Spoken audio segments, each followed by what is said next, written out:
entrevista de hoje é super especial. Trouxe aqui a doutora Luciana Rossi. Muito prazer. Muito obrigada. Muito obrigada, eu que agradeço.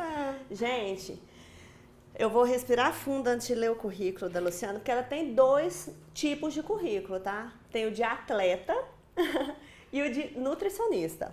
Bom, ela é nutricionista formada pela Faculdade de Saúde Pública da USP, mestre pela Faculdade de Ciências Farmacêuticas da USP também, e fez um doutorado muito legal por um programa chamado ProNutri, que ele é uma integração das faculdades de Ciência Farmacêutica, Saúde Pública e Economia e Administração, né? Então, o trabalho dela teve que envolver essas 3 áreas para fazer o doutorado. É especialista em nutrição pela Asbram. O primeiro título que a Asbram liberou no Brasil de nutrição esportiva foi para ela. E hoje ela faz parte da comissão de avaliação de títulos para a liberação do título de nutrição esportiva pela Asbram. E trabalhando na São Camilo, ela exerce várias atividades. Dentre elas, ela é coordenadora da pós-nutrição esportiva em wellness, tá? Então ela faz a parte de docência, coordenação, enfim, várias atividades. Vai contar aqui pra gente sobre o atendimento, né, que as alunas fazem aos atletas, tá? Não pensa que professor de faculdade não tem prática não, porque essa aqui vocês vão ver que barata.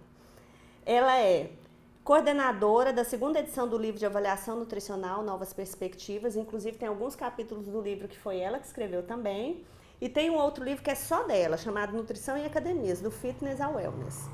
Além disso, que, né, como se fosse pouco, ela tem um grupo de pesquisas no CNPq, que é sobre nutrição esportiva e wellness, e é membro da comissão de ética do CRN4. Só isso tudo, né, Lu? Eu só trago mulher aqui que trabalha pouco, tá, gente? E, como apaixonada em nutrição esportiva, que eu quero saber como que começou essa paixão aí, ela é atleta, tá? Ela é apaixonada em artes marciais, ela é uma karateca, já participou do Mundial de Karatê e é campeã pan-americana de Karatê no estilo Shotokan. Gente, fala sério, tem que trazer uma linda dessa, né, para compartilhar com a gente tanta experiência.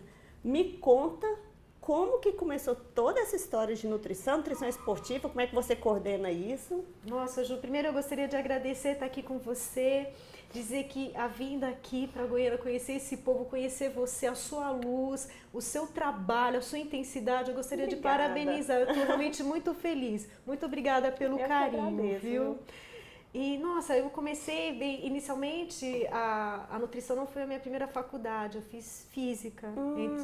Eu entrei no Instituto de Física da USP, porque eu amava matemática, física, mas aí eu percebi que eu sentia falta do contato com as pessoas.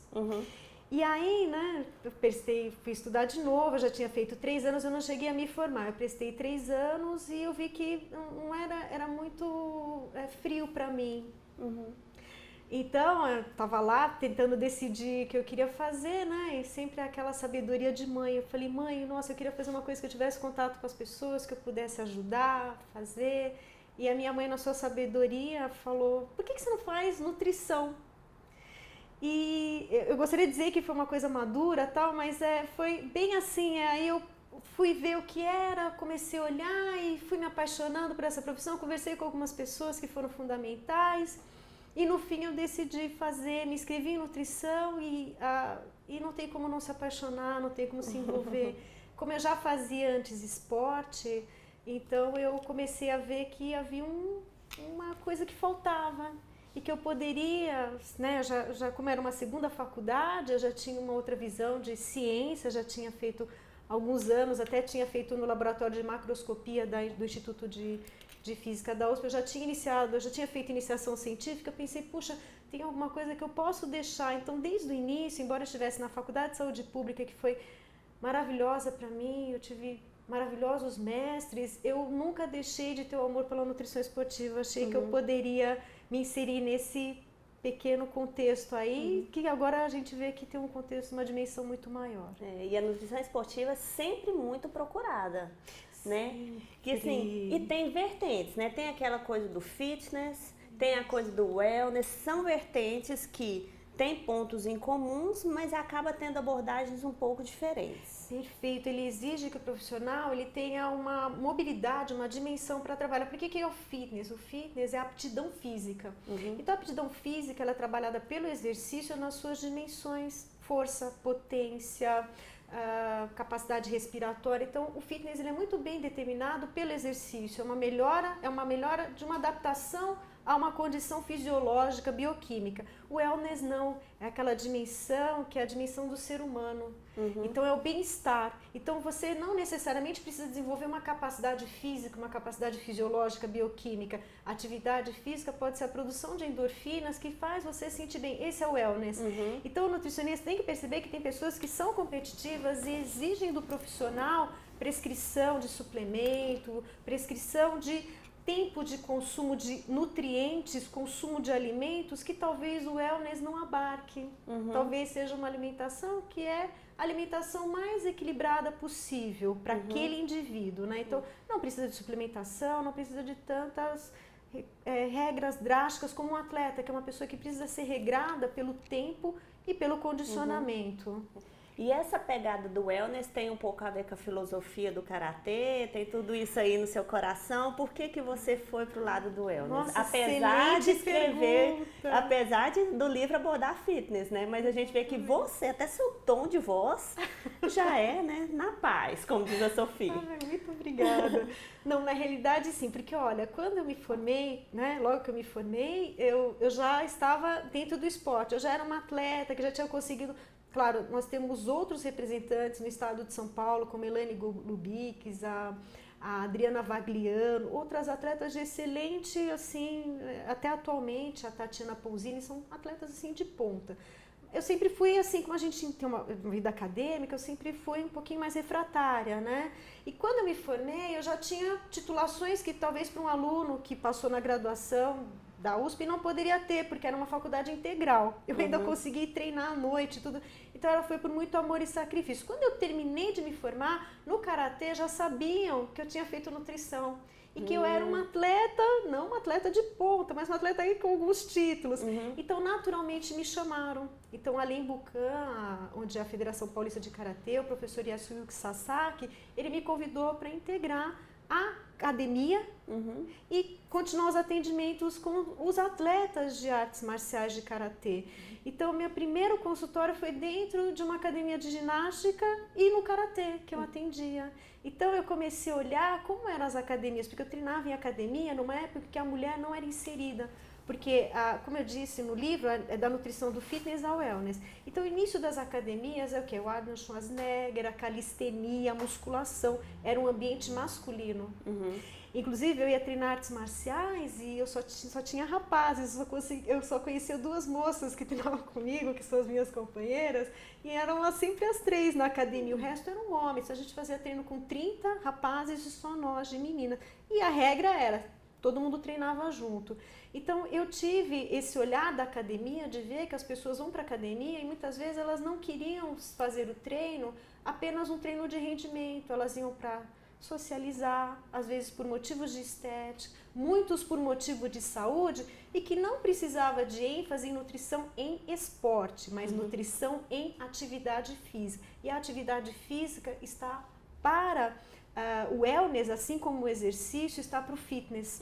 Então, são coisas totalmente diferentes e que eu tive um começo bastante, embora eu fosse atleta, eu via que existiam pessoas que não tinham essa pegada, essa vontade de estar numa academia para ser atleta. Era algo diferente que a gente vê hoje nas academias, que são as academias que tem os lounges, os sofás, que tem um lugar para você comer com os amigos, é um lugar que às vezes você vai, faz atividade, mas você fica lá para outros fins.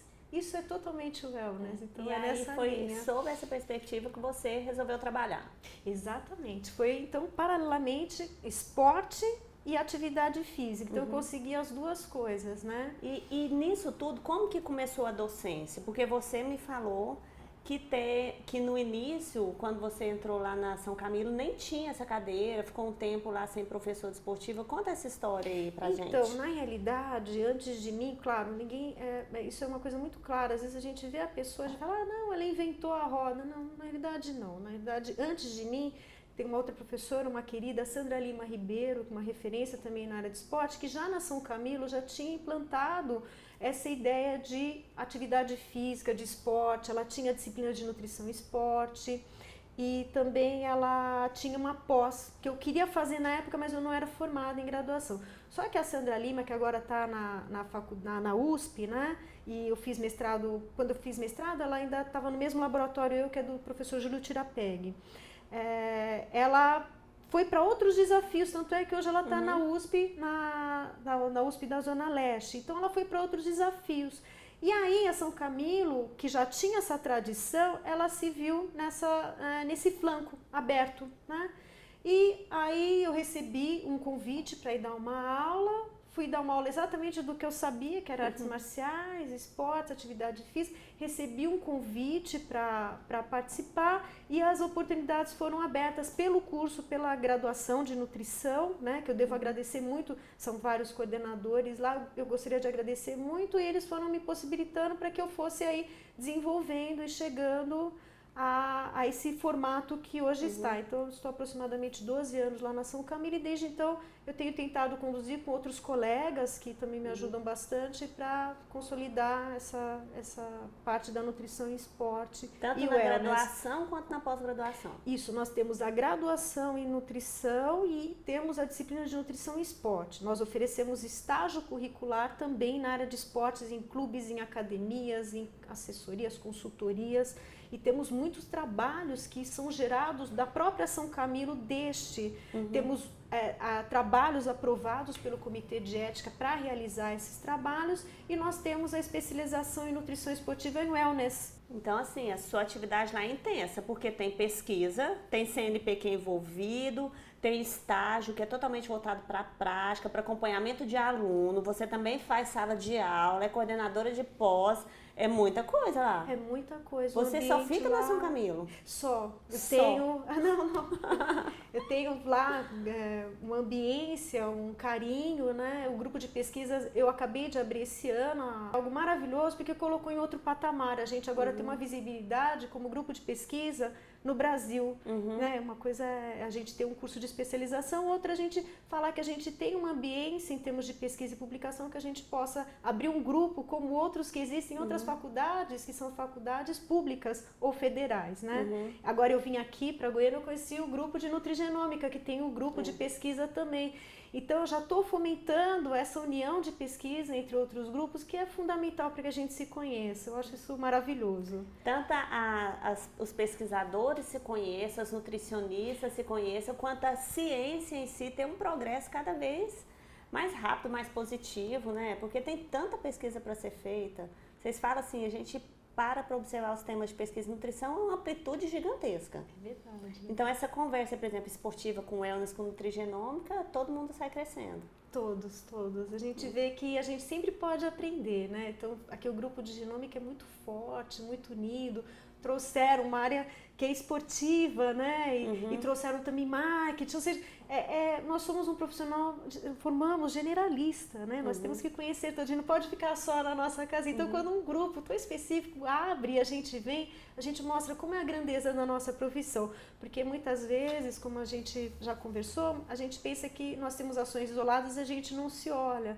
E a gente precisa abrir isso e mostrar que sim, a gente tem comunicação. Não é porque eu estou numa particular que eu não venho numa federal, que eu já não vim de uma pública. E que essas coisas não estão dentro de mim, elas são excludentes. Na realidade, elas são todas sinérgicas. Isso. E a gente olha o profissional, não, ela é só daquele lugar. Não, a gente é de tudo. A gente e não só do lugar, como das áreas, né, Luciana? Porque assim, Perfeito. olha só seu doutorado, que coisa mais integrada. Né? Você fez cursos na Faculdade de Saúde Pública e trabalha com esporte, trabalha com bem-estar. Então, assim, muitas vezes, e tem muitos estudantes que assistem nossos vídeos, eles podem ter a falsa ideia de que, por exemplo, eu gosto de nutrição esportiva, então eu não preciso saber nada de clínica. Perfeito. Sem parar para pensar que um atleta também pode ter problemas de saúde, né? Como que você vê essa integração das áreas da nutrição lá na faculdade, no acompanhamento dos estagiários? Como você coloca isso para os alunos? Então, a São Camilo ela é muito conhecida no mercado pela sua área clínica, né? Então, lá é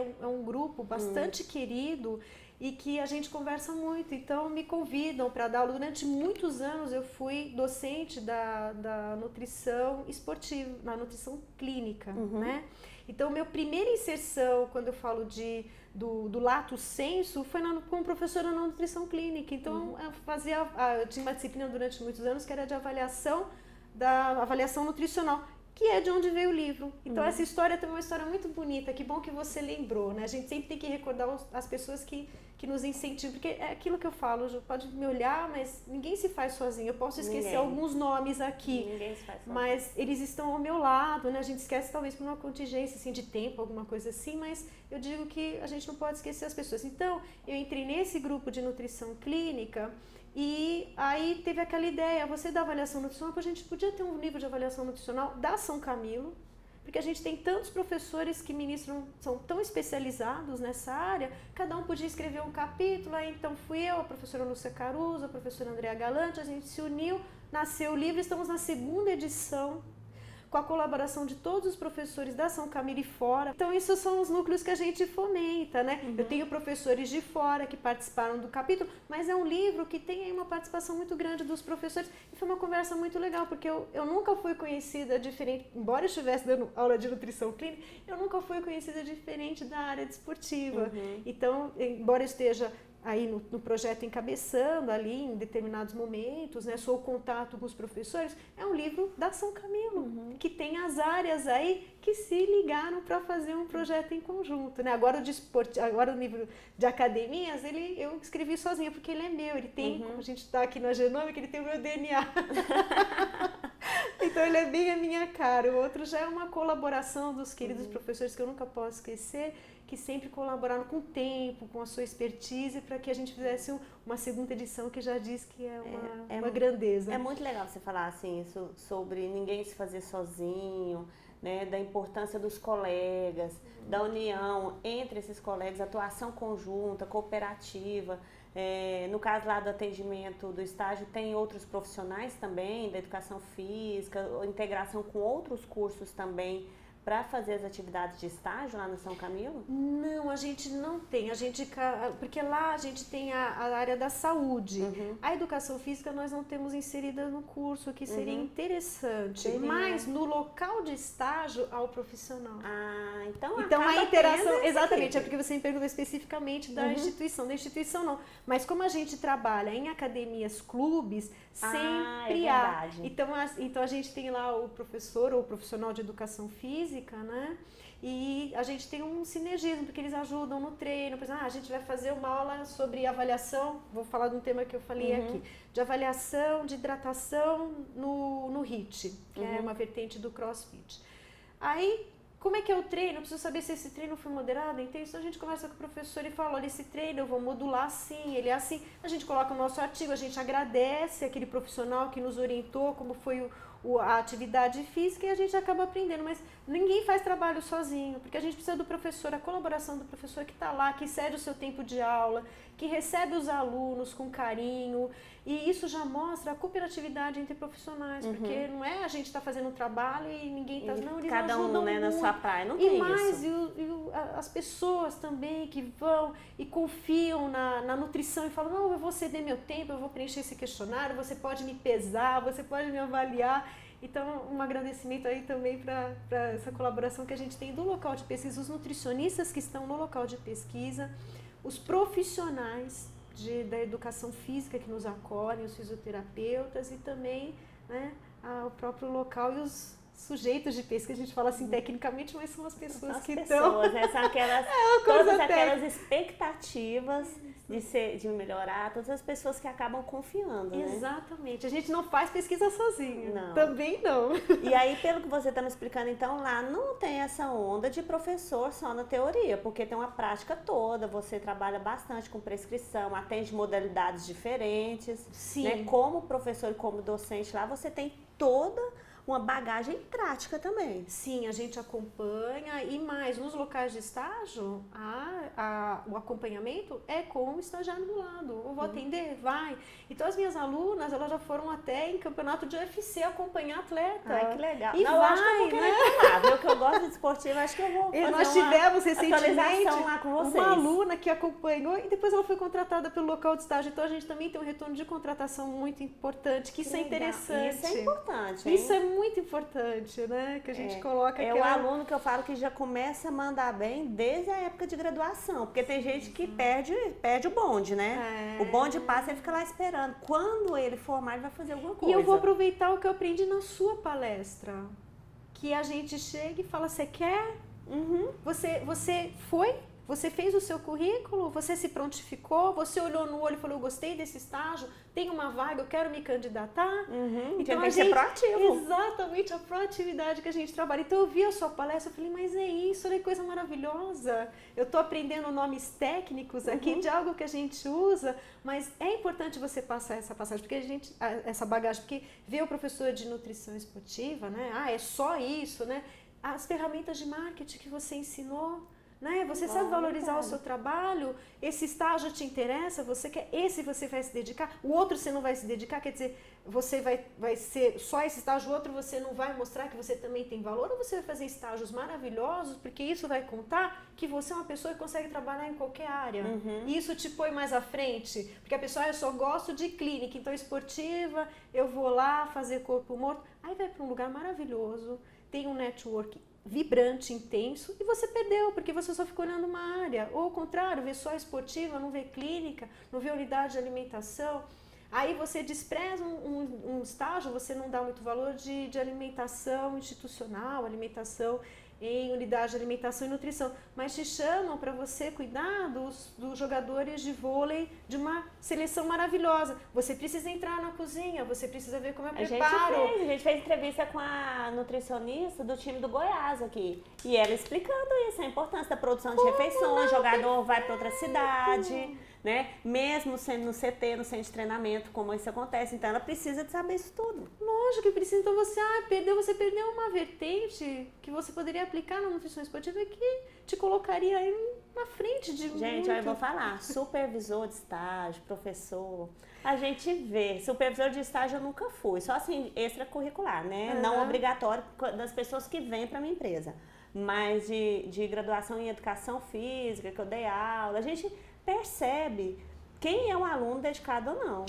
E esse networking com o professor, você fazer o seu trabalho na faculdade bem feito, fazer mais do que a sua obrigação, fazer mais do que é pedido, tudo isso já começa a delinear uma carreira de prontidão que vira uma carreira de sucesso. O aluno, ele começa a determinar o sucesso que ele vai ter na profissão ali já na graduação. Perfeito, perfeito. Primeira coisa é o respeito por todas as áreas, porque a gente não trabalha, embora você tenha talvez mais publicações no estudo, seja à frente, você não perde nenhuma dimensão. Vamos voltar para a parte de nutrição clínica. Eu tive um grupo que chegou para mim e tinha um contato com sumô. O grupo de sumô. Você me falou. Aí a primeira coisa que elas olharam e falaram, professora, eles são atletas ou são obesos? Eu falei, ou não, e aí, vamos trabalhar com todo esse impacto que a gente tem que, acha que atleta tem que ter 10%, eles têm 40% de gordura, eles não são atletas? 40%. O que é melhor? É melhor você ter um indivíduo que é eutrófico, totalmente sedentário, ou um obeso que é um atleta? Foi o seu maior desafio em termos de público? Foi o maior desafio em termos dos alunos, porque os alunos querem trabalhar com maratonista, nadador, é 10%, é 5%, parece até disputa. Eu trabalho, nossa, olha, eu fiz a avaliação da composição, esse tinha 5, o meu tinha 15, então parece que fica... Como se isso fosse Exato, não, né? é 5, então ele é um super atleta, ou seja, é um avaliador aí que a gente quebra. E os atletas de sumô, eles estavam indo para o campeonato mundial na China. Né? Então eles eram a equipe do Brasil.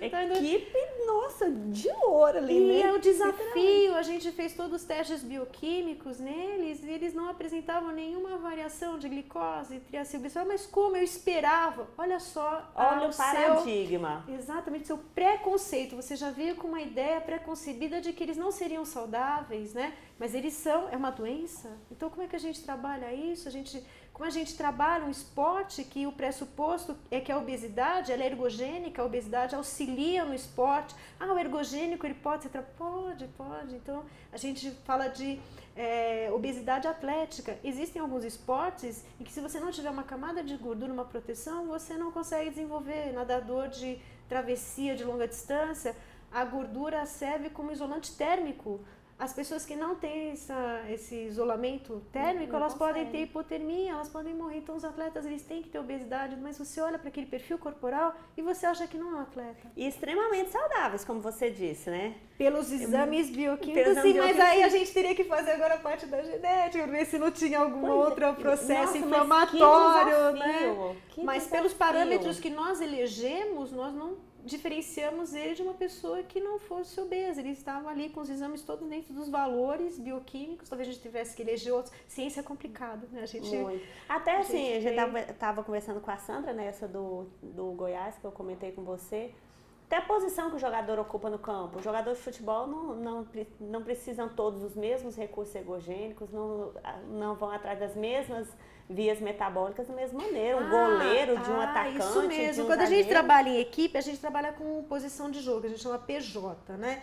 Então, até as especificidades bioquímicas de um goleiro e de um atacante as vias metabólicas são diferentes, então as prescrições de suplemento e alimentação totalmente diferentes. E eu não sei se ela contou, trabalhei com jogadores de futebol, mas assim, sempre estágio, né? Eu nunca estou inserida no clube, não tenho uma experiência de uma profissional que está lá dentro. Mas eu não sei se ela contou os tabus, eu adoro trabalhar com tabu. Conte. Então, é um caos, né? Então, por exemplo, uma coisa que você não pode servir para o goleiro no dia de jogo é frango. Eu não sei se não. Goleiro não come frango. Então você não pode. Se ele bate vê, na ele fala, madeira. eu como qualquer tipo de proteína, que não é o correto, mas qualquer tipo de proteína, eles falam assim, né? Mas não me sirva frango, porque eu não como frango. E você acha tão bonitinho, porque é uma associação, é um respeito que a gente tem. A Isso gente que eu tá lá falo, a gente comentando, respeita, tá? Não mas a quer gente comer outra respeita coisa. e nem põe outro tipo de preparação, tal. E seria não, você não vai pôr tudo, você não vai pôr o frango empanado, vai pôr um frango grelhado, porque ele não tem opção de sair do frango, embora as preparações sejam diferentes. E falando também de outra coisa também, dos desafios, né? Eu não bebo álcool por uma questão pessoal, não gosto, não tenho hábito, né? E eu me lembro que eu tive um fato na minha vida aí profissional, né? De vários aí. Um deles foi que, por exemplo, o rugby, pós o treino, eles têm uma comemoração à base do que eles chamam de shandy. Agora eu não vou lembrar direito, mas eu acho que é uma parte de cerveja ou álcool para 2 de refrigerante. Eles misturam, fazem esse shandy. Todo mundo toma, o time que competiu, o time adversário, e eles têm essa forma de sociabilizar, né? Que até a gente pode discutir se é uma estratégia de hidratação interessante, porque tem trabalhos falando sobre hidratação com álcool. Como eu não bebia, né? Eu fiquei numa situação muito difícil de aceitar aquilo, né? E eu digo que eu tava assim, posso dizer que, pra gente dizer que acha, chegou lá, já sabe tudo, no começo de carreira, né? Eu falei, olha, eu não bebo álcool, eu posso beber só refrigerante, não, você tem que beber junto.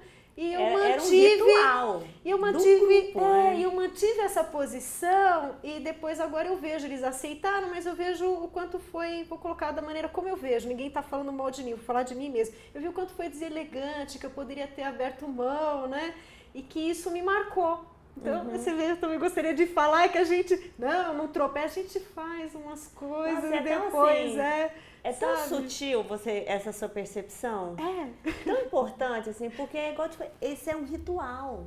E eu não tive habilidade ali. Mas que legal que depois Mas você o meu professor, os meus professores sempre diziam, você tem que respeitar, você tem. E naquele momento eu não tive maturidade. Então isso também é uma coisa que a gente também na profissão a gente vai aprendendo, viu? Mas que bom, assim, porque hoje você já tem uma visão aprimorada disso. Tenho, se precisar, eu sou a primeira a beber, eu vou, porque mas eu sou a primeira, gente, não precisa nem ter dúvida. Vou te chamar. Viu? Você pode... Eu posso mandar um substituto? Manda assim aí, ó, qual a opção que tem, tá? Refrigerante eu não bebo. Tá. Não bebo. Que mas curiosa. eu beberia. Aí, ó, nesse ritual eu teria que beber. Porque então. Ou então a gente já separa. Você me dá a cerveja, eu te dou o refrigerante, entendeu? E olha, legal. A gente faz a mistura separada. Sei lá como é que pode chamar isso. E assim, você tem algum case de sucesso de atletas, por exemplo, você citou aí a comissão de sumô que estava indo, algum case de sucesso em competições, em Olimpíadas, Pan-Americano, de atletas que foram orientados por vocês ou que ficaram bem colocados em alguma competição, que são aqueles que falam assim, nossa, a gente lembra com muito carinho desse caso, desse atleta, porque não estava bem, melhorou e recuperou. Tem toda essa lembrança positiva lá ou são mais pessoal só de academia mesmo? Então, eu vou dizer, né, como eu peguei o consultório logo no começo, fiquei alguns anos, não vou precisar, tá descrito, acho que eu fiquei uns 5 anos, um pouco mais do que 5 anos com o consultório. Logo depois eu fui para a área acadêmica começou a me abrir portas e como não tinha, por exemplo, é diferente de você estar numa área muito bem estabelecida, em que você já tem protocolos, faz isso, o rol de atividades do nutricionista é muito bem definido em termos técnicos, em termos éticos, né? Então eu me vi numa área em que a gente, por exemplo, me formei em 96, em 2005 foi a publicação do CFN 380/05 dizendo que tinha uma área de nutrição e esporte, mas então eu trabalhava em que antes? Eu trabalhava em nutrição e esporte, já trabalhava. Então até a gente definir o rol de atividades, a gente está lutando bastante, né? Porque é bastante novo, 10 anos aí, né? E a gente está lutando e tal. Então, eu me estabeleci muito na área de esporte, na parte de academias, mas também na parte... Bem, estou enrolando um pouco, mas para dizer que eu fui mais para a área acadêmica. Sim. Então, essa parte de acompanhar atleta, por que é complicado? Porque você precisa ter um rol de um staff, uma equipe que te permita isso. É a mesma coisa quando a gente fala de indivíduos com transtorno, que a gente viu a palestra da Sofia. Eu sozinha não, sem o psicólogo, sem o médico, sem... Tá. Então, quando a gente decide ir para um atleta de sucesso, de Olimpíada ou uma equipe, a área acadêmica, ela tem que ser restringida. Então, a pessoa que você está numa equipe, você está lá. Então, mas então você não tem cases? Os cases que eu posso colocar, que eu lembro, é, por exemplo, dessa maneira em que eu consigo acompanhar uma equipe de alto nível e publicar. Então, por exemplo, eu não posso eleger nomes, mas assim, eu tenho um trabalho que eu fiz com o Taekwondo, que eu publiquei no Archives of Budo, que é uma revista de alto impacto, na Artes Marciais, uma revista muito selecionada, em que nós lidamos com a equipe competitiva. Então, não era um nome, eram vários. Certo. Quem são eles? Bem, eles são os atletas que eram do top da seleção. Não vou dizer nomes porque a gente trabalha com a confidencialidade. Claro. Sumô, eu identifiquei um pouco, era equipe que na época todos eram atletas de alto nível porque eles estavam representando o Brasil no campeonato de sumô e foram muito bem. Então eu tenho, mas assim, de nomes eu não coloco, porque para nós é 1, 2, 3, 4, 5. Ainda pesquisa, questão do respeito ao paciente. O Kendo precisa, também, né? O Kendo também. Você falou aí de Taekwondo, Kendo, que eu não conhecia. Os atletas de Kendo, sensacionais. Que é o da espada. Isso, a arte japonesa da espada, exatamente. Karatê, sumô, pessoal de academia. Muay Thai também trabalhei com Muay Thai, trabalhei com judô.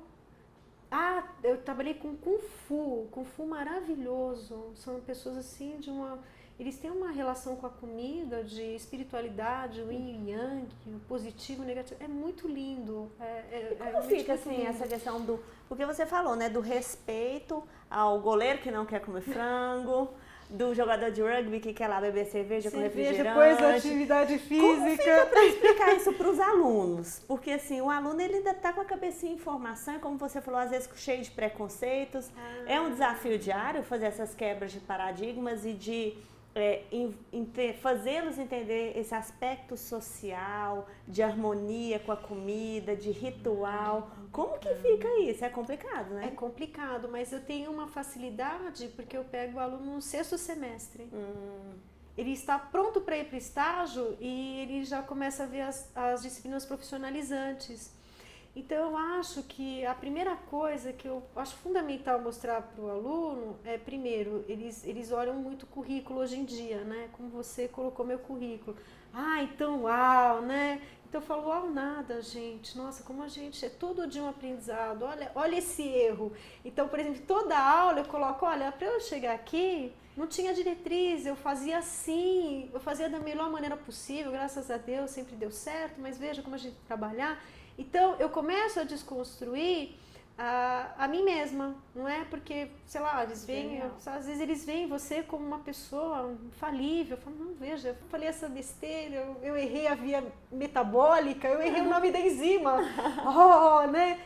Acontece, e dizendo, nossa, nessa equipe, por exemplo, eu fiz questão de mostrar agora nesse curso que me chamaram para o problema, que era de hidratação, e eu não dei a solução, porque o problema era umidade relativa. Eles estavam tendo hipertermia e não adiantava prescrever suplemento, não adiantava prescrever hidratação, porque o ambiente era tão agressivo que a hidratação não poderia, fugiu do escopo da nutrição esportiva, chegou no problema ambiental, né, de temperatura. Então eu tento mostrar isso, falar que a gente tem limites, ou seja, não é uma capa vermelha e a gente sai voando, é uma coisa muito do aprender e eles às vezes eles ficam muito inseguros, por quê? Porque na nutrição esportiva é assim, 3 a 6 quilocalorias por quilograma de peso por hora, antes é alto índice glicêmico combinado com 1,2, 2 horas antes, tem que ser a carga glicêmica, como a gente viu na parada. Aí chega e fala assim, gente, às vezes não adianta nada disso.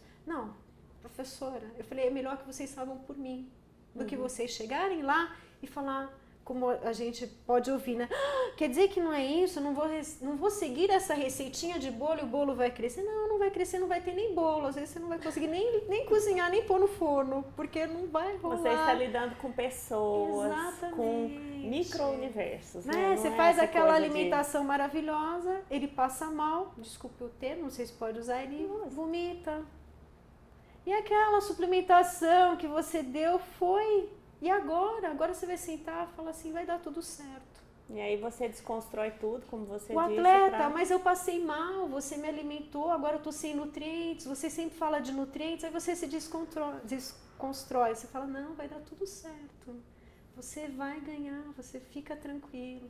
A hidratação, por que não? Você vai ficar tudo certo. É o que você pode fazer. Aí não tem. Com o atleta não adianta relação, não adianta suplemento. É o acolher. E vai dar tudo. Porque a gente sabe que na nutrição clínica tem isso, a gente sabe que uma tem isso, em todo lugar tem, né? Então São isso, pessoas, né, Luciana?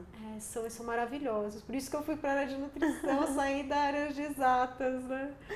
E aí eu queria ver com você, assim, e já pegando um pouco mais para a parte comercial, né? Você que trabalha muito com wellness, né? Até citou a questão da, muitas vezes, não ser necessário suplemento, né? De ter... Como você tem visto essa história, assim, essa vertente de muito suplemento, muita propaganda de suplemento, a gente vê muita coisa na internet, as pessoas já chegam muitas vezes no consultório já pedindo suplemento, já chega com o suplemento comprado às vezes, né?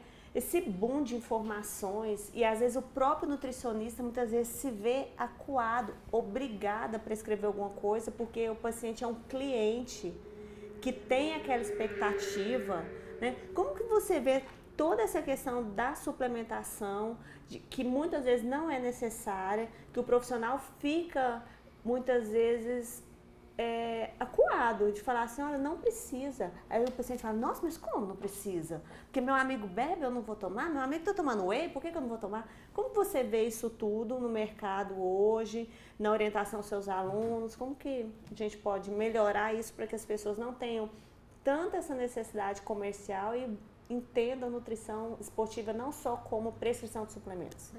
Essa é uma pergunta vou colocar bem difícil, porque isso passa por uma questão de você dar a sua opinião, não só dar a sua opinião, que eu acho que é muito importante, né? Mas também você mostrar quais são as ações que efetivamente passam por mim, o que eu faço para isso, porque uma coisa é o que eu talvez ache que o governo deva fazer, o que os outros devam fazer, eu acho que algo que eu devo fazer, o que eu implemento ou tento da minha parte fazer, e a gente tem esse efeito multiplicador, né? Então, a primeira coisa, eu dou aula de suplementos para nutricionistas. Qual é o peso que eu dou nisso? Eu coloco que o peso, que os suplementos são para atletas. Primeiro, como identificar um atleta? Boa. Se eu identifico que é um atleta, por oposição eu sei quem não é. Então esses são os menos prováveis de usar suplemento. Então eu já, como a gente fala, um cluster, uma subamostra que precisa. Eles têm isso, são esses os esportes competitivos, eles têm tais necessidades e os suplementos são esses para essas necessidades, porque eles foram assim desenvolvidos pela Anvisa e assim eles são prescritos. Ótimo. Agora, essa outra pessoa, nunca, vamos ver. Qual é o tipo? Às vezes ele tem uma vida como atleta, mas ele não compete. Esse pode? Claro que pode. Você não tem a sua anamnese dizendo que ele tem uma planilha de treinamento, por que não prescrever? Né? Ah, esse aqui, o que ele faz? 2 vezes por semana? Nunca. Então fica uma coisa bastante... Então eu prefiro. Essa é a primeira parte, identificar para quem são direcionados esses produtos que pela Anvisa, a resolução da diretoria do colegiado 18 está muito clara. Né? Está ali escrito para quem é e para quem não é. Segunda parte, agora eu vou mostrar os suplementos para vocês. Os suplementos em algum lugar estão mostrando que eles são de uso exclusivo ou eles podem ser substituídos por outros grupos ou outros alimentos. Então na mesma aula em que eu dou suplemento, quando eu vou falar de proteico, eu falo do leite. Precisa tomar whey ou leite? Aí eu mostro por estudos muito bem detalhados, de alto impacto e que eu deixo à disposição para os alunos, porque tem isso também. Não adianta eu chegar e falar, eu li um estudo, olha, muito interessante, confia em mim. Eu não construo a ciência assim, porque quando eles saírem da faculdade e alguém falar isso para eles, eles vão falar estranho, a Luciana não falava assim comigo. Ela não falava, a garantia sou eu, faz isso. Eles vão pensar, não, olha, a professora deixou aquele artigo, eu não li, mas eu vou lá ver. Olha, daquela revista bacana, que ela falou que tem aquele impacto. Ela me ensinou que é uma revista de alto impacto. Me ensinou, inclusive, a pesquisar novos artigos para eu poder construir as minhas, as minhas condutas. Eu abro na aula, eu falo assim, vamos abrir aqui na aula. Ó, esse aqui é o PubMed. Se eu colocar, sabe esse artigo? A professora deu há 5 anos, mas se você colocar, aqui do lado vão vir as atualizações dele. Então você vai ver se esse artigo... A ideia central, o objetivo foi à frente, ou ele não foi para outro lugar. Mas vocês vão ter a atualização se aquilo que eu disse, que a proteína tal é boa ou não, se houve alguma evolução, se vocês conseguiram ver. Então, é mais ou menos assim, aquela coisa da filosofia oriental, que a gente se insere, eu não sou oriental, mas a gente acaba não permeando, né, muitos anos aí de artes marciais. Que assim, você pode vender o peixe, você pode vender a vara, você pode mostrar onde é o lago e ensinar a pescar. Então eu prefiro não mostrar o peixe. Olha, o peixe tá pescado e você não saber se ele é de água doce ou salgada, não saber como ele foi pescado. Então, olha, aqui, isso aqui é uma vara, você joga num lugar que parece que é um rio, você pesca um peixe que é condizente com o rio, se é água doce e tal. Então eu tento dar os elementos para quando eu não tiver, a pessoa comer peixe. Toda vez que ela quiser, ela poder comer, para não ser a única fornecedora. Não vai passar fome. Não vai passar fome. Então eu procuro dar isso. Claro, para uns isso é mais permeável, eles entendem melhor, outros não já. E também o aluno também gosta. Às vezes tem um aluno que gosta e depois é o profissional que vai refletir assim. Vou dizer de uma maneira clara, porque eu trabalho muitos anos. É o profissional que reflete. É aquele que ouve, passa. Ele ouviu o que eu falei e passa. Outra pessoa fala, ele passa. E tem outros que falam assim, não, eu fui em tal curso, Luciana, eu olhei os impactos das publicações, nossa, nenhum. Aí a gente conversa, fala, puxa, aí a gente começou a conversar, que sensacional, para essa pessoa eu fiz diferença, olha, eu fui olhar, mas olha, esse daqui é a própria referência, ela só cita os deles, tal, é o mesmo grupo, eu não vi uma publicação tem de alto isso, impacto. Né? As pessoas citam só estudos de quem convive com ela, ou do grupo dela, ou mesmo só referências dela. Que é lícito, mas você precisa ver... Precisa de outras visões. Exatamente. Então, por exemplo, eu tenho um livro de nutrição esportiva e wellness. Aí eu falo para eles, olha, esse tema aqui, como é que eu pesquisei? Tá aqui, nessas revistas, tal, tá encaminhando para isso. Agora, eu estou mostrando esses artigos, vocês pesquisem, porque pode ter um outro grupo, pode ter outra vertente. Eu não falo para compra meu livro, vocês têm que vir para aula com ele lido. Não, muito pelo contrário. Eu mostro até estudos de outros profissionais, eu prefiro até que sejam porque eles me conhecem. Então, naturalmente, eles vão ter o meu conteúdo porque eu estou dando aula. É claro que eu vou passar os meus artigos, até mesmo porque eles foram publicados em revista de alto nível, médio, tal, tá aí. Mas o que eu fiz? Eu mostrei para outros lugares. Essas publicações, elas viram à luz de outras pessoas com outras ideias. Então, isso já é uma coisa interessante, né, de você mostrar. Então, a gente fala profissional, é muito difícil a gente ver, mas uma coisa você tem que ter certo. Aquela pessoa, ela teve a possibilidade de ver isso porque eu fui a professora.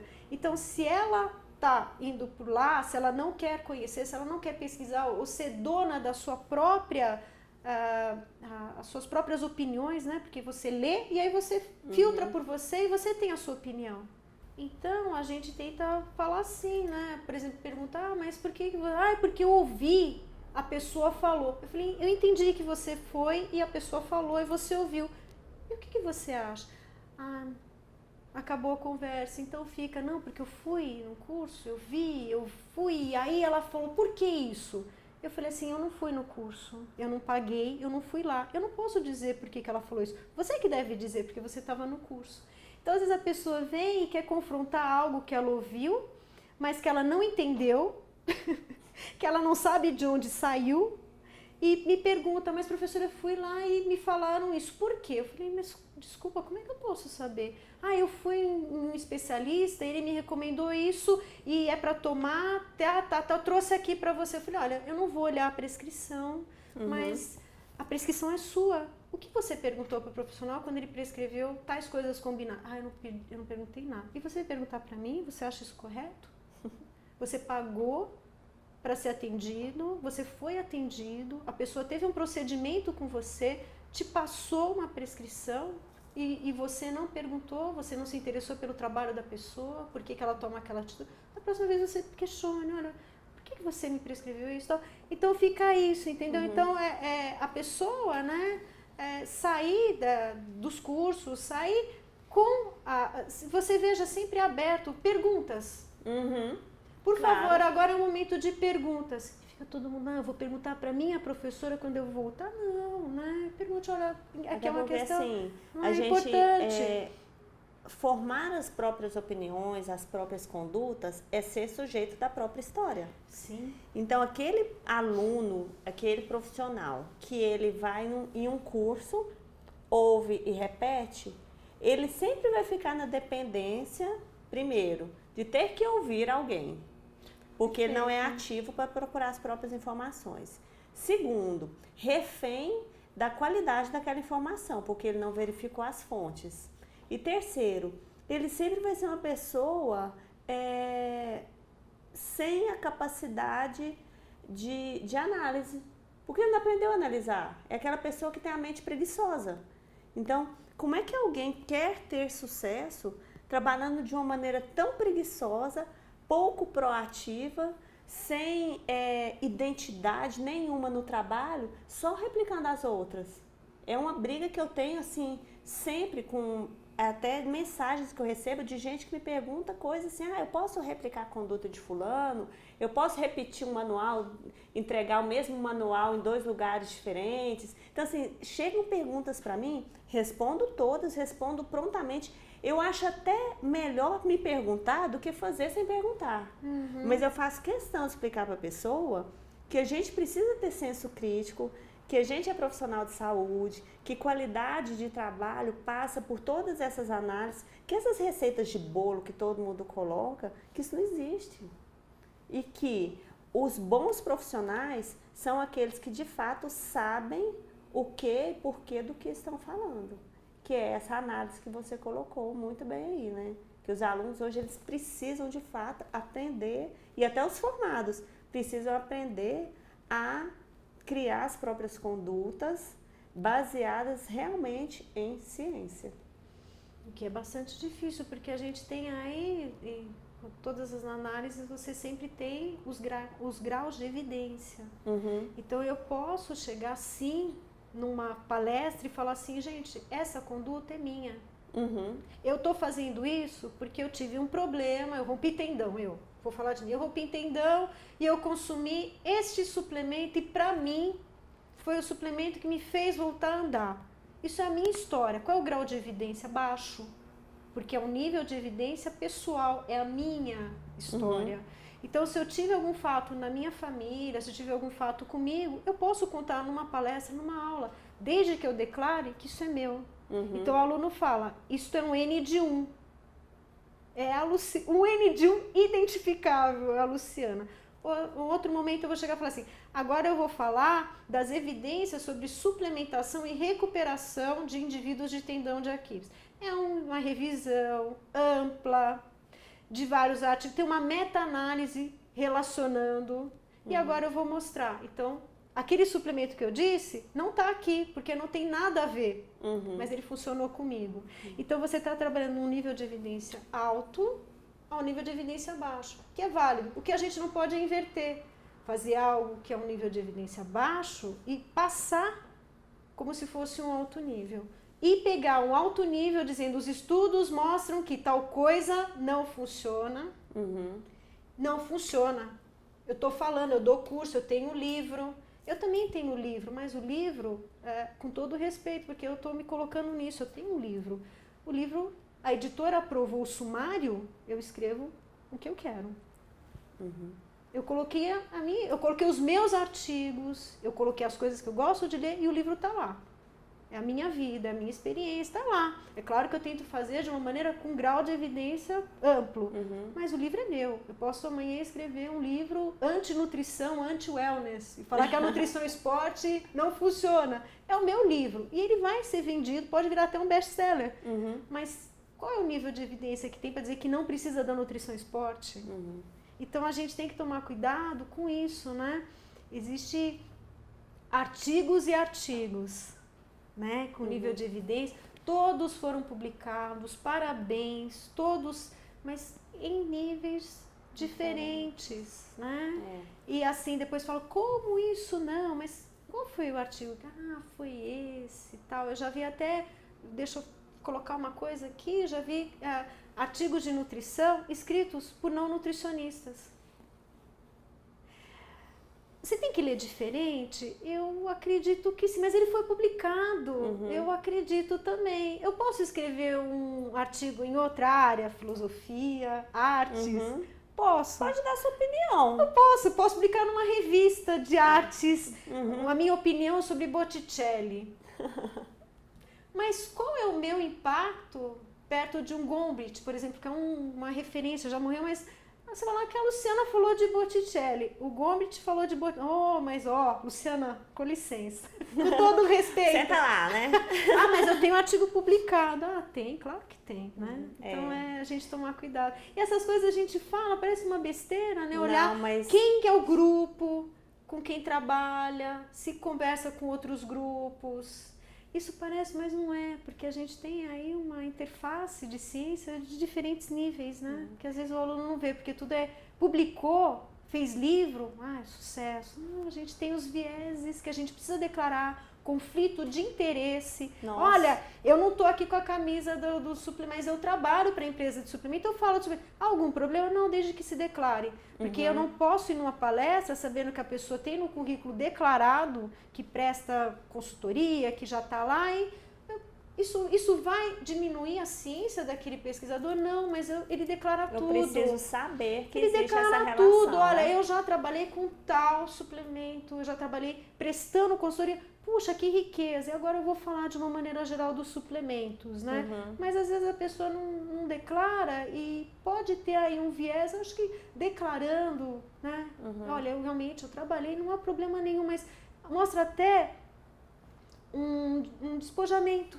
Eu não tenho problema nenhum. Eu já dei palestra para tal entidade, eu já fui paga para essa indústria de suplemento, ela me pagou para fazer a palestra. Eu falo de mim, meu currículo está aberto, tá lá, deu palestra para tal.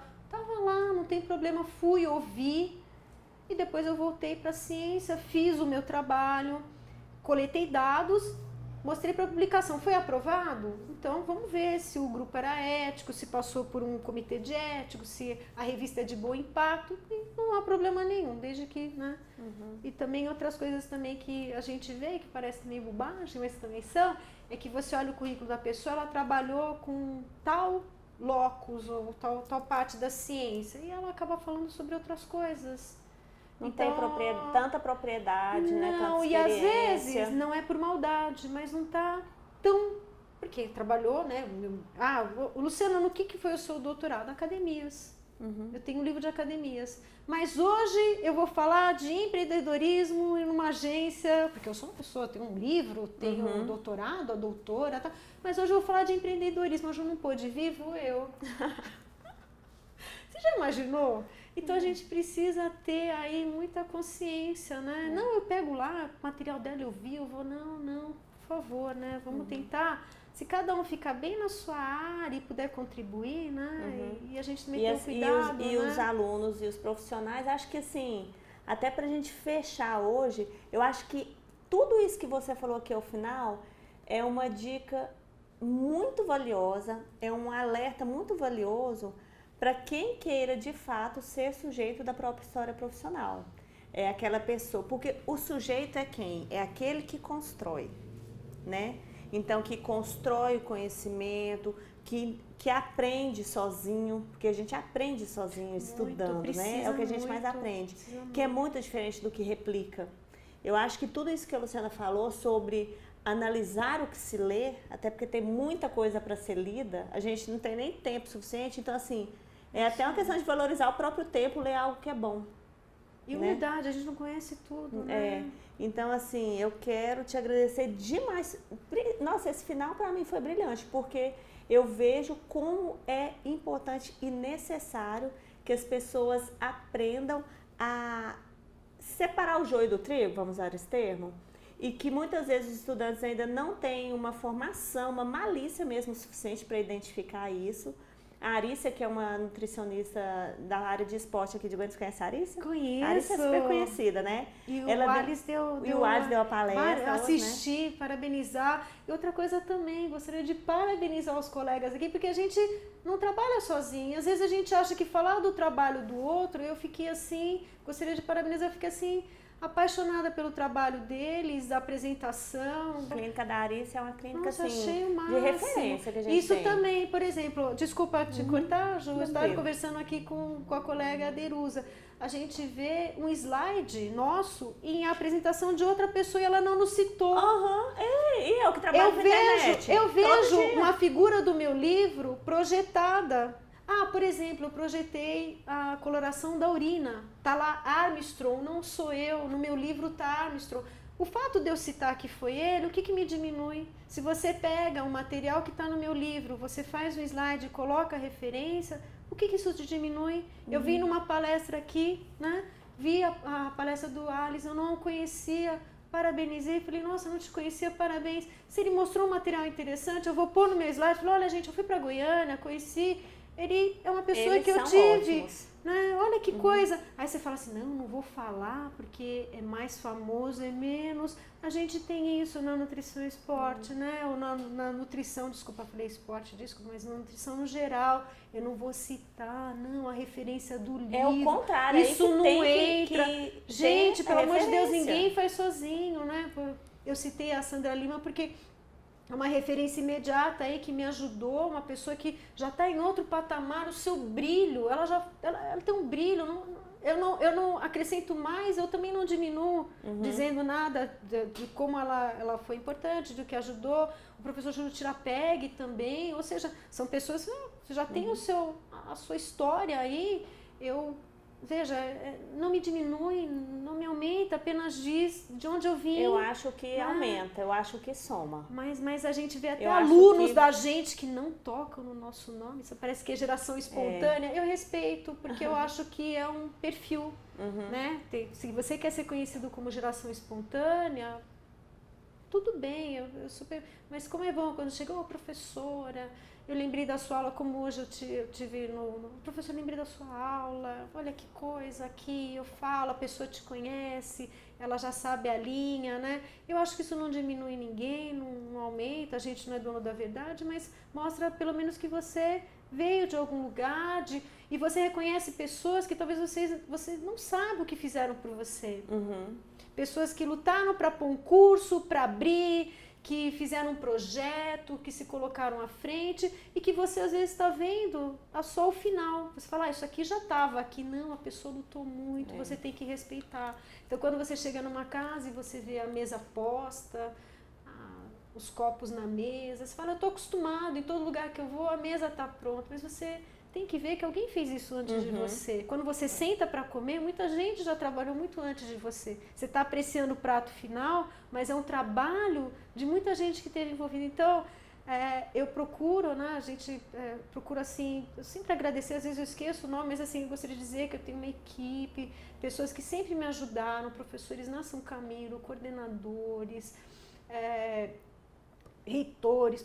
A gente não trabalha sozinha, ninguém é de geração espontânea. Meu currículo mostra de onde eu vim, quem me ajudou, e a gente sempre tem que lembrar, porque senão a gente passa isso também para os alunos, que todo mundo acende. E aí fica esse conceito de que nutricionista não se une, né? Não, só sou eu, o que ela tá fazendo? Não, eu aqui, ninguém se conversa, então, isso é muito ruim. Que assim... É muito ruim. Aí que eu tava te falando que a Arice, ela fala isso, que complementando primeiro, que ela fala da história da nutrição, isso que você acabou de falar, né? Eles falam lá, e ela fala muito sobre a importância de ler artigos e participar de eventos de pessoas que são ligadas à pesquisa e a universidades. Ela dá várias dicas sobre como também você se posicionar como profissional, de ler, por exemplo, consensos de entidades, na hora de se você tiver alguma dúvida em relação a algum produto, alguma conduta. Então, assim, eu vejo que existe todo um movimento muito positivo da nutrição e quero te agradecer porque você, na minha opinião, está incluída nele. A gente se conheceu há pouco, mas eu estou muito feliz de ter trazido aqui, porque você engrossou todo esse coro que a gente vem tentando melhorar e de melhorar o nível das condutas, das conversas, a união entre os profissionais, de trazer pessoas aqui para compartilhar a experiência igual você está trazendo, porque eu acho que a nossa profissão é muito bonita, muito necessária, muito importante, muito legal, muito divertida. E a Luciana é muito divertida, gente. Eu tô até com um pouquinho de dor aqui no bochecho, porque eu ficava... Vocês começam o vídeo de novo, vocês vão ver que eu tô rindo quase o tempo inteiro. Porque ela é uma pessoa muito iluminada, muito divertida. Obrigada. Ela tá assim, ela é muito contida, vocês viram, né? Assim, muito na paz, tal, aquela coisa de sensei, mas na verdade ela tem uma gargalhadona enorme. Obrigada. Então, assim, super boa energia. E eu estou realmente muito feliz de ter tido a oportunidade de te trazer. E se a gente se encontrar lá em São Paulo, a gente vai ter outras oportunidades, sim, com certeza, para eu beber cerveja e você beber refrigerante. Boa! Adorei, essa foi a melhor. A gente precisa dividir um pouco o trabalho, né? É muito trabalho, gente. Que obrigada massa. por muito tudo, obrigada. viu? Obrigada por essa nova experiência e só desculpa, pode ser já depois, mas eu só queria dizer assim, leram títulos, tal, nisso tudo, essa coisa de títulos, isso não é isso que fala. É interessante quando eu ouço dos meus alunos, a coisa que eu mais gosto de ouvir é que talvez, né, não são todos que falam, né, mas que eles gostam de, você me atendeu, como você falou, você me respondeu, você me amparou, e aquela diretriz muda. Uhum. E aquele consenso muda, mas eu não mudo como pessoa, não mudo no sentido de acreditar que a gente deve ter uma relação de tentar, não vou dizer que eu sempre consigo, mas de tentar a gente ter essa união entre as pessoas. Às vezes eu não consigo trabalhar com todo mundo, porque eu tenho lá os meus defeitos, né? Mas a gente tenta aí se entender, passar uma coisa positiva. Às vezes pode ser que eu não seja o grande exemplo, mas eu tento passar uma coisa positiva, quem sabe alguém consiga fazer melhor do que eu. Talvez eu faça 70% e tem alguém que faça 100%. Mas essa foi a sua melhor versão. Ai, que bom! Tem o livro agora da Bel. Não, essa Luciana aí, só fala, mas olha, eu tô tentando, não é só falar, esse livro, Sua Melhor Versão. Obrigada. A sua melhor versão te leva além. É o livro da Bel. E aqui eu tive a sua melhor versão. Muito obrigada, nossa, adorei. Obrigada, viu? Foi ótimo. Tchau, gente, até terça que vem.